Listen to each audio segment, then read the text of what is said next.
एक अरबपति सनतकार एक मछेरों को देखकर बहुत हैरान हुआ, जो मछलियां पकड़ने के बजाय अपनी कश्ती किनारे सिगरेट सुलगाए बैठा था।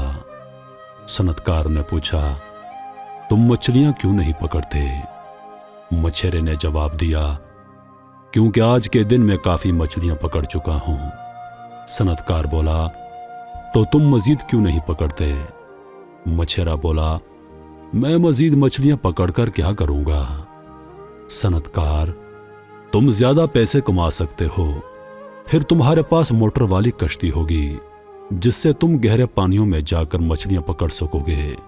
तुम्हारे पास नायलॉन के जाल खरीदने के लिए काफी पैसे होंगे, उससे तुम ज्यादा मछलियां पकड़ोगे और ज्यादा पैसे कमाओगे। जल्द ही तुम उन पैसों की बदौलत 2 कश्तियों के मालिक बन जाओगे। हो सकता है तुम्हारा जाती जहाजों का बेड़ा हो, फिर तुम भी मेरी तरह अमीर आदमी बन जाओगे। मछेरा बोला, उसके बाद मैं क्या करूंगा? सनतकार ने जवाब दिया, फिर तुम आराम से बैठकर जिंदगी का लुत्फ उठा सकोगे। मछेरा मुस्कुराया, सिगरेट का लंबा कश लगाया और बोला, जनाब, मैं इस वक्त क्या कर रहा हूं? सनतकार ने उसको देखा और शर्म के मारे सर झुकाकर वहां से चल दिया। अजीज दोस्तों, कहते हैं कि जो इंसान अल्लाह के दिए हुए थोड़े पर राजी हो जाए, उसे दुनिया की कोई ताकत नहीं हरा सकती।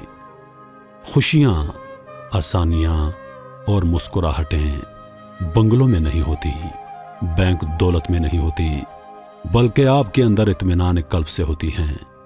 अगर आपका दिल इत्मीनान कल्ब से मुनव्वर है तो आप झोंपड़ी में बैठकर भी बादशाहों की तरह जिंदगी गुजार सकते हैं। हजरत अली रजी अल्लाह तआला अन्हु फरमाते हैं कि जिस इंसान की जितनी ख्वाहिशात होती हैं, उतना ही वो दुनिया में बेचैन रहता है।